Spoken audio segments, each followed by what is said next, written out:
morning, or depending on when you're watching this, good afternoon, good evening, or good night. My name's Ross, and as always told, out of Voice of Radio.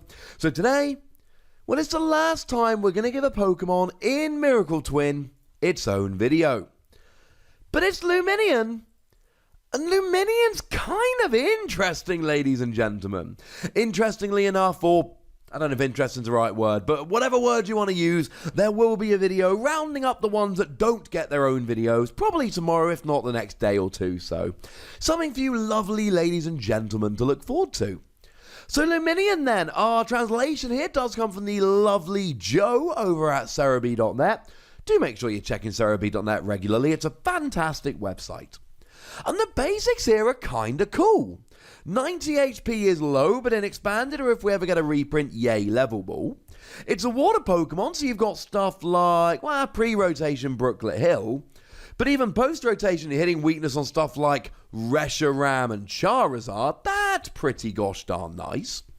Weakness to grass is honestly fine. Celebi and Venusaur will get a one-hit KO with their first attack, which kinda sucks, but outside of that, you've not really got too much to be worried about here. And you've got Free Retreat, and Free Retreat is great. I love Free Retreat. Means you can pop it up after a KO, or whenever you like, to be frank. And then you can just retreat it, you're good, you're rolling, you're off. So being a water Pokemon with Free Retreat, there's a lot to like here. Not to mention that even with Aqua Patch going away, we can accelerate energy with the Naganadel Quagsire combination. This has potential even before we get to the attack. And there is only one attack, and that's a little bit sad. But firstly, it's a good one, and secondly, it's one we've seen before, and it's one we've seen be good before. 2 colorless energy, 50 damage. You may move 1 energy from your opponent's active Pokemon to one of their bench Pokemon. Now, I don't know if you've been playing in other formats where these kind of attacks were good, but these kind of attacks have a history of, well, at the risk of repeating myself, being good. Now, the most famous one, at least the one that springs to mind for me initially, is Ambipom G. Ambipom G was awesome, at least back in the SP format. Now, look, Ambipom G existed primarily for Snap Attack, because Snap Attack could go and get a one-hit KO on a Garchomp C level X. And that was pretty gosh darn great at the time. But people also had an awful lot of fun using Tailcode. For just a single colorless energy, you got to move an energy card from the defending Pokemon to another of your opponent's Pokemon. Oh look, it's the same thing. And the thing is, Ambipom G would sometimes use this turn after turn to frustrate your opponent. And then, yeah, it didn't even do any damage at all. And yet it was good. Now, slightly more recently, but also slightly more nichely, we did see Smoochum. Now, Smoochum was one of the baby Pokemon, actually baby Pokemon, no hey Nick here. And as long as it was asleep, you prevented all damage done to it by attacks. And for 0 energy, you got to move an energy card attached to one of your opponent's Pokemon to another of their Pokemon, and then you went to sleep. This was slightly better because it didn't have to be from the active to the bench. It could be from one of the bench to another one of the bench. But other than that, yeah, pretty gosh darn similar, if I'm honest with you, ladies and gentlemen. Pretty gosh darn similar. So that was fun. So back to Lumineon then. Is it going to work? I mean, the 50 damage is slightly upsetting because there's a whole bunch of evolving Pokemon like Inkay that you're not going to get here. Not to mention some of your littler non-evolving Pokemon. I think stuff like Jirachi. I mean, if it was 60, you could at least go and get a one-hit KO on a baby Blacephalon. Hey, Nick! That warranted one. But you're not, so you don't. And 70, you'd go and get Arcanine, but you're not, so you don't. The damage here I'm not in love with.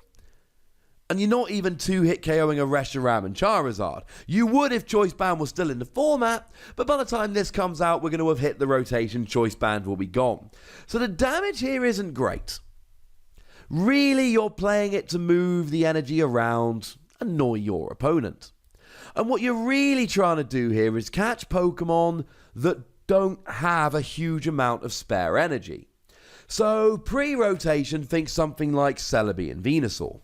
Celebi and Venusaur is a very slow deck that really relies on double colorless energy.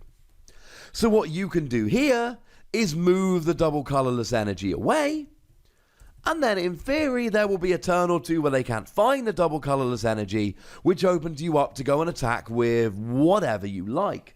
Now certainly double colorless energy would be one of the best uses for this, because let's say you're playing against a Zoroark deck, for instance.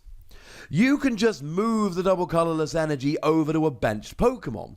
Maybe you move it to something like the Dene, for argument's sake. Something that's not going to see a huge amount of use.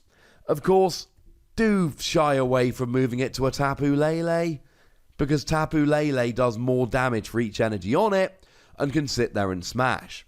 Back in the day, people would move it to stuff like Claydol, because Claydol was not an attacker. Claydol was a bench sitter. It was a phenomenal draw engine. Let you put 1 or 2 cards from your hand on the bottom of your deck and then draw until you had 6 cards in hand. It was over the top, wonderfully, amazingly good, but it wasn't an attacker. So you'd pile energy on and fine, it would get, an easier retreat. But that really was about it. The thing is, what we need to do in the modern world is find decks that need energy, but don't play a huge amount of energy, where moving just 1 or 2 of them away could be the difference between winning and losing.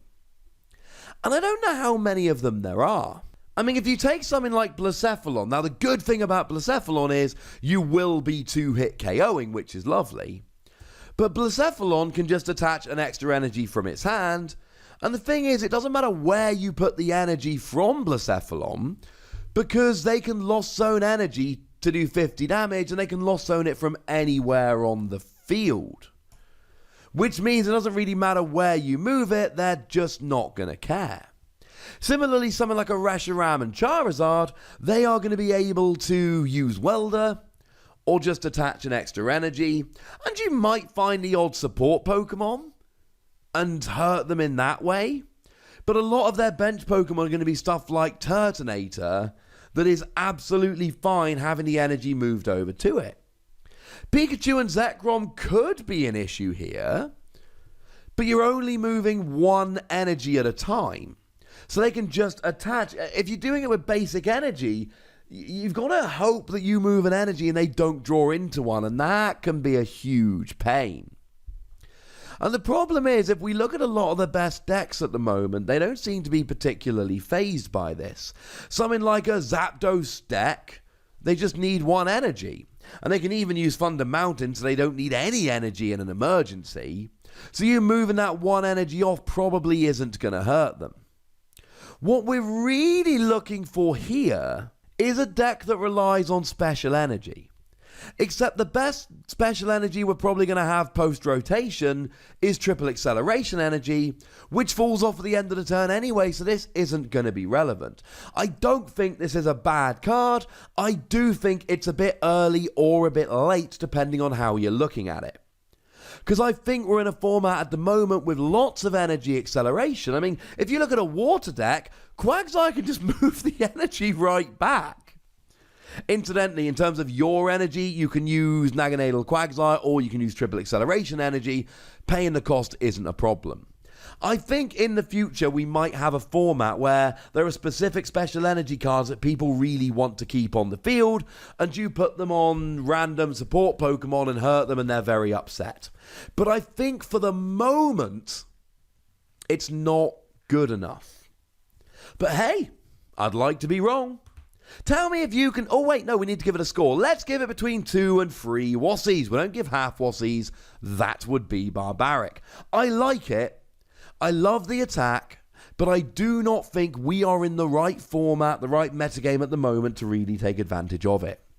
But I would like to know what you think, and I would like to know if you can find any great uses for this. So please do let me know in the comment section. Go nuts, be nice. And then make sure you like this video, subscribe to this channel, follow me on Twitter at The Wassie, and Twitch for some live action at twitch.tv patreon.com/PTCGRadio. If you want to support the channel, get some bonus podcasts and all that, head on over to patreon.com/PTCGRadio, where you can do exactly that. And please do make sure you're checking out youtube.com/WassiePlays, where we talk about games that don't even have Pokemon in. But by far the most important thing, as always, look after yourselves till next time.